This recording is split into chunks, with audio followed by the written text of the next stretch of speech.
जय गणेश. मी शुभम जाधव. मी एक उत्सवप्रेमी आहे आणि एक छोटा मोबाईल क्रिएटर, म्हणजे मोबाईलने व्हिडिओ काढणारा क्रिएटर आहे मी. मूळचा जन्म माझा गिरण गावातला. गिरणगाव म्हटलं की गणेशोत्सवाप्रती वेळ हे लहानपासूनच असतं, म्हणजे एक प्रकारे बाळकडूच असतो.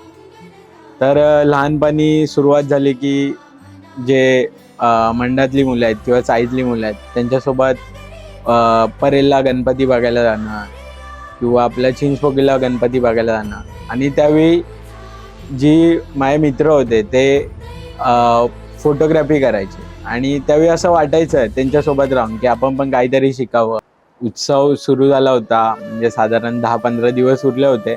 तर कारखान्यात जाण्याची लगबग असतेच साऱ्यांना. तर तसा एक दिवस असा कारखान्यात गेलो आणि त्यावेळी एक नजर होती जी अशी आपण बोलतो ना की कोणतरी आपल्या डोकावून बघताय.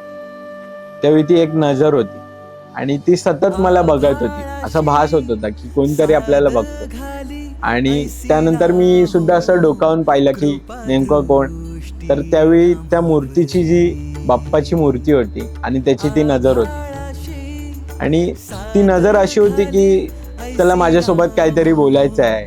आणि मग त्या नजरेकडे मी सुद्धा बघत राहिलो आणि 10-15 मिनिटं मी असाच होतो, नकळत त्याच्याकडे बघत होतो.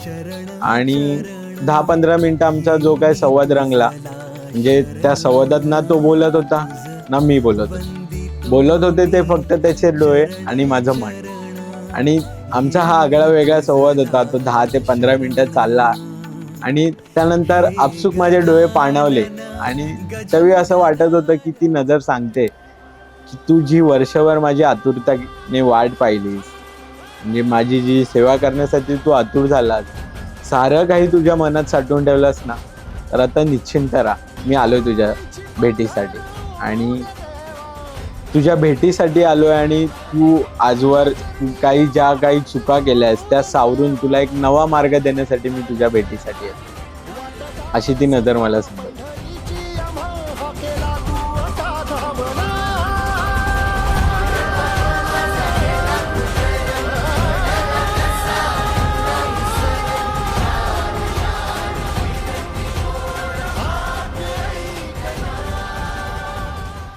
बाप्पा सोबतचं नातं म्हणजे बाप्पा हा शब्दच ऐकल्यानंतर, म्हणजे तो असेल नसेलही, पण त्याचं नाव घेतल्यानंतर जी ऊर्जा येते ना, त्यातच सर्व काही.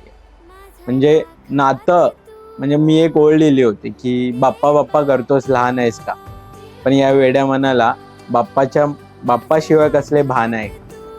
आणि कसं सांगूया जगाला माझ्या नात्याची ना, म्हणजे बाप्पानी माझं जे नातं आहे त्या नात्याची नाळ कशी सांगू. कारण हे बाळ रोज तुझ्या आठवणीत, म्हणजे तुझ्या आठवणीत रोज भाऊक होते हे तुझं बाळ. कारण लोकांना असं वाटतं की हा सारखा काय बाप्पाचं हे करतो वर्षभर. म्हणजे माझी इंस्टाग्राम पण मी बघितलं, वर्षभर बाप्पाची पोस्टिंग करत असतो, स्टोरी असतो, की लोक बोलतात की काय असं बाप्पा बाप्पा करतोय, काय आहे एवढं. की ठीक आहे, तो उत्सव आहे, प्रत्येकाला उत्सवाप्रती प्रेम आहे, पण तो 11 दिवसानंतर तुम्ही वर्षभर ते हे करता किंवा लिहून टाकतो, फेम मिळवायला टाकतोय असं पण बोलतो. पण ती प्रत्येकाची एक भावना आहे की प्रत्येकाची एका व्यक्तीबद्दल भावना असते. तसंच जो उत्सवप्रेमी आहे तळागाळातला, त्याची बाप्पासोबत एक भावना आहे. तर ती भावना काय आहे ही लोकांपर्यंत पोहोचणे गरजेचं आहे, त्यासाठी मी करतो. आणि ते नातं आहे माझं बाप्पासोबत की काही गोष्टी न बोलता तो समजून घेतो, किंवा तो बोलत जरी नसला तरी त्याचा सहवास हा खूप काही सांगून जातो. तर उत्सवाची सुरुवात होते तर व्हिडिओ चालू होतात, म्हणजे पाठपूजन चालू होतं. आणि कसं असतं की पाठपूजन सुरू असताना एकाच वेळी 4 ते 5 ठिकाणी पाठपूजन असतं. तर प्रत्येक ठिकाणी जाणं शक्य नसतं, पण काही वेळेस असं असतं की तुम्हाला 2-3 ठिकाणी जावं लागतं. तर त्यावेळी तुम्हाला टाइम कसा मॅनेज करायचा, तर त्या गोष्टी मॅनेज केल्यानंतर त्या व्हिडिओ त्याच दिवशी टाकणं गरजेचं असतं. कारण जर तुम्ही आज पाठपूजन झालं आणि तुम्ही 10 दिवसांनी व्हिडिओ टाकता, तर त्याला ती मजा येत नाही. जे तुमची ताजी भावना असते, म्हणजे एखादी गोष्ट तुम्ही आज फील केली तर ती लगेचच्या लगेच तुम्ही टाकली तरच त्याबद्दल तुम्ही भावना असतात तर लोक रिलेट करू शकतात. तर तुम्ही आता मी पाठपूजनाची व्हिडिओ आत्ता टाकली म्हणजे उत्सव गेल्यानंतर, तर कोण रिलेट करणार नाही ना. असं होणार की आत्ता एडिट करून टाकतोय असं नाही, पण त्या गोष्टी त्या वेळच्या वेळी मॅनेज करून टाकणं गरजेचं असतं.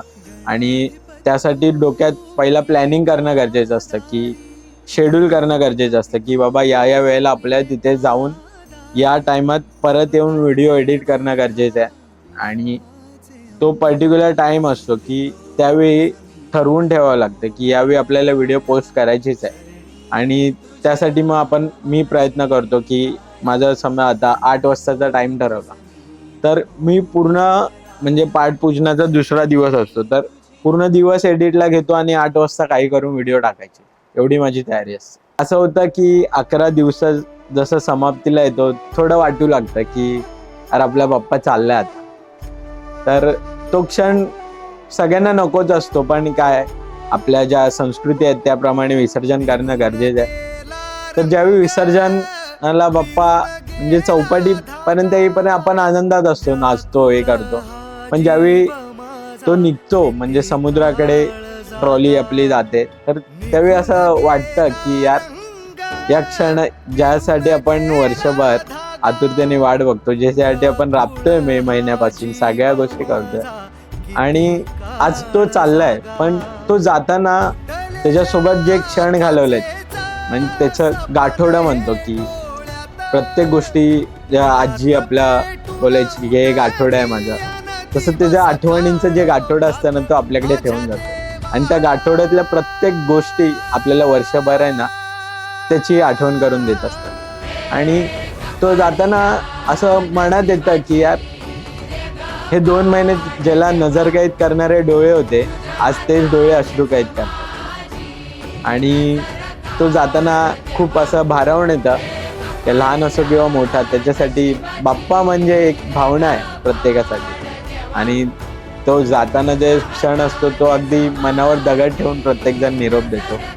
म्हणजे भलेही किंचाळत असो की पुढच्या वर्षी लवकर ये, आणि माहितही आहे की बाप्पा येणार आहे पुढच्या वर्षी, पण तो जाताना जो क्षण असतो तो खूप अवघड असतो उत्सवप्रेमीसाठी. आणि असं वाटतं की ठीक आहे चल जातोयस जा, पण जसा आमच्या सोबत राहिलास तसा नकळतपणे जो सोबत असतोस तसाच सोबत राहा, आणि जी सेवा करून घेतलीस अशीच सेवा घेत राहा, आणि आमच्या सर्वांवर कृपादृष्टी ठेव, हीच त्याच्याकडे आम्ही जाताना प्रार्थना करतो.